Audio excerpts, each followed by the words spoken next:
if you look at my numbers with Hispanic, we're 56%. And we were winning. We won the Texas border that had never been won. As the governor said, he's doing a good job, the governor, by the way, of Texas. But as the governor said, it hasn't. Oh, did I get lucky?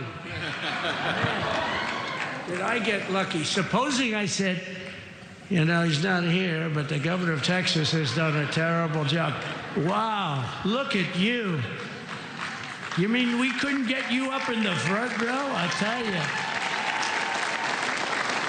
Supposing I said, J.D., the governor of Texas, he's not doing his job.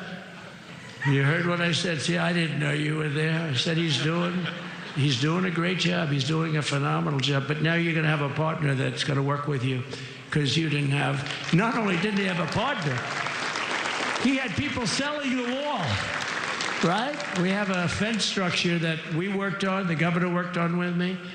And I didn't love it, to be honest with you. I wanted a nice precast concrete, 40, 50 feet high, like a beautiful, could have been a T-shape, Y-shape. I love construction. I wanted that sucker to go up maybe 50, 60 feet. It would have looked beautiful, a nice Y shape. And they said, the problem is, sir, they climbed that like a rabbit. I said, what do you mean? No way. And they brought some of these guys out. They climbed it like... And the other thing is you hit it with acid and the thing will disintegrate. They have things for concrete. So they needed very hardened steel, very special steel. And then they needed 7,000-pound concrete inside that steel, inside that steel. And then they have a rebar that's the toughest steel made. Very hard to cut. So this is why very little is cut. I mean, it's right. And then they put a anti-climb panel on top. I hated it. I said, it's so unattractive. And I said, why would that work? I don't believe it works. And I went to watch. The Border Patrol gave a display. We had actually two sets of climbers. The guys that climb up walls with drugs on their back. I mean, they got like 60, 70 pounds of drug, and they go as fast as you can walk. They go bip, bip, bip. Or we have Mount Everest-type climbers. And honestly, the drug guys were much better. I couldn't believe it. The drug guys blew them away, right? But it's true. The anti-climb panel, they couldn't get around it. They just couldn't. You didn't have it. So sometimes you sacrifice beauty for efficiency. And we did. So we built this wall, and we built over 500 miles of wall. That's why we had such good numbers. The famous chart that came down, very thankfully, the chart that came down on my right, Governor, had I not looked over there, I'm not speaking right now. You might be speaking here. You want to know the truth? You, J.D., and got a lot of great people in this party, but I got very lucky, but we had the best numbers we've ever had. But I bought, what happens is when you fill it up, it's like water. You fill it up. Now we have 571 miles of wall. And they would always say, when we renovated a wall, so there'd be like a piece of plywood sitting there for 60 years, or a 2x4 sitting for 60 years on the ground and rotting. Because, and they'll say, you didn't build a new wall. Here we're building 50 feet up in the air, 30 feet sections, 50-foot sections, all steel, all concrete, all everything. And all, by the way, they don't even want me to say this, but what the hell, it doesn't take that long time.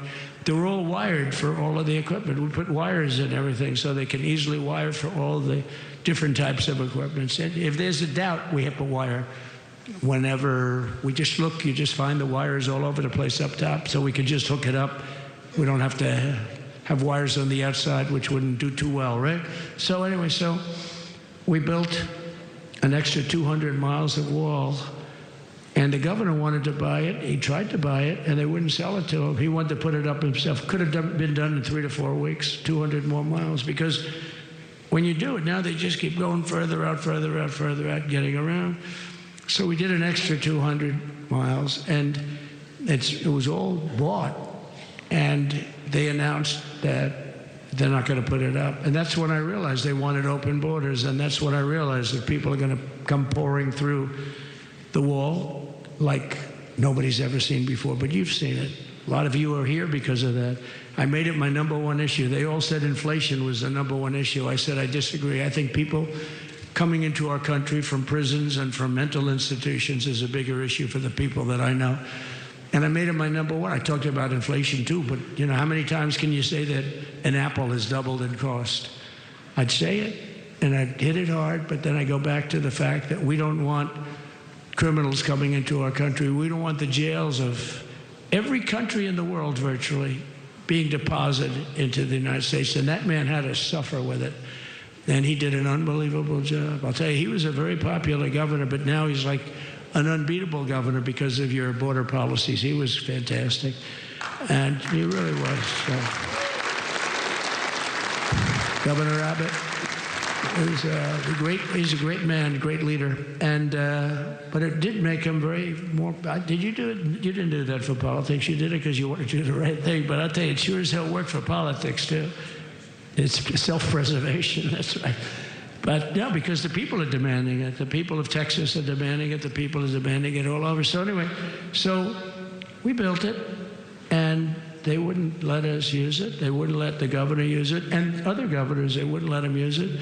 But he was the leader of the pack and did a great job. And then we heard about a month ago that not only wouldn't they let us use it, they were selling it. They were going to sell it for 5 cents on the dollar. Now, 5 cents on the dollar then, but today it would cost more than twice as much to build because we bought it like 6 years ago.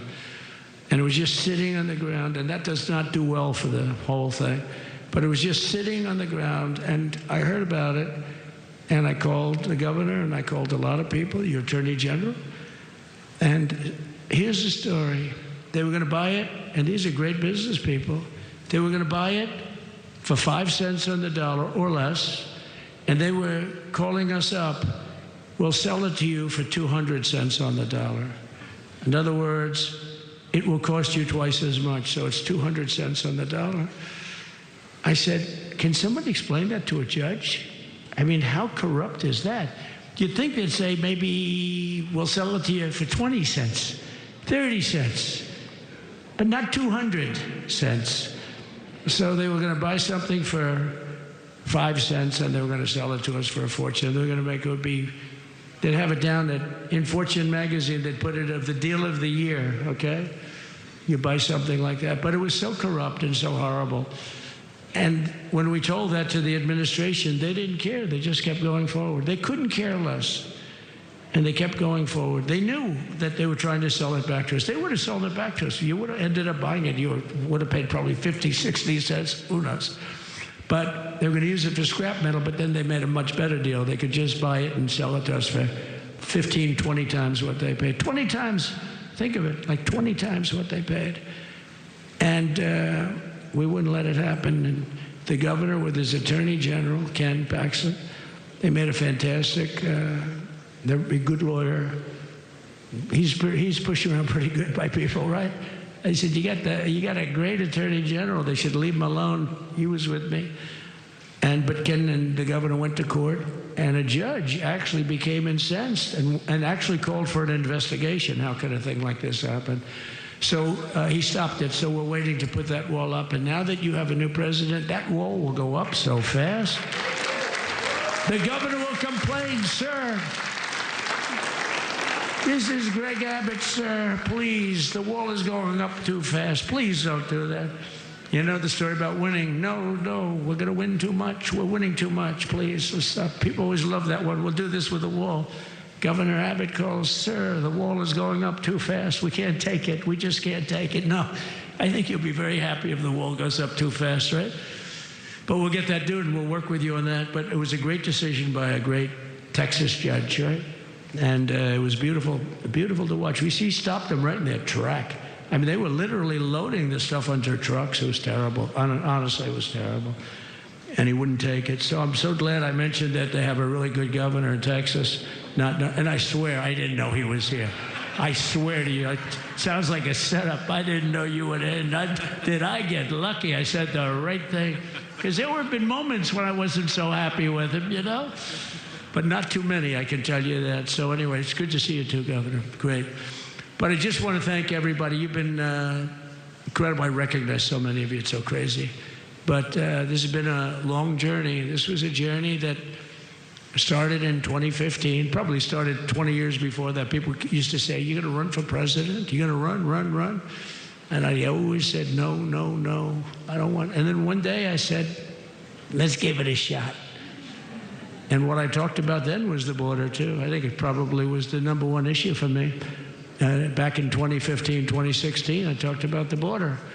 And now I talked about the border, but this border is much worse. We fixed the border. It was totally fixed. There was nothing to talk about. 2020, by the way, that election was totally rigged, but that's okay. It was a rigged election. You know the only thing good about it? It showed how bad they are, showed how incompetent, and frankly, historically, this is a much bigger event. If that would have gone like it should have. The bad thing about it is some bad things happened, like a lot of people in our country that wouldn't be in our country right now. So, you know, that's the bad part. But I will say that it started in 2015, and right from the beginning, we went to the top. Day one, they announced Trump, and Trump went to number one and stayed there for the whole primary. And then we took on Hillary. She didn't look too happy today. We took on Hillary. A very nice person, but we took on Hillary and we defeated Hillary, and then we did much better the second time in 2020. You know, we got millions more votes. We got millions, like 10, 12 million more votes than we did the first time. No president has ever gotten that many more votes. I got like 9 million more than anybody else had ever gotten, and they said we lost. And because of that, I said to Melania, what do you think? And she said, you want to do this again?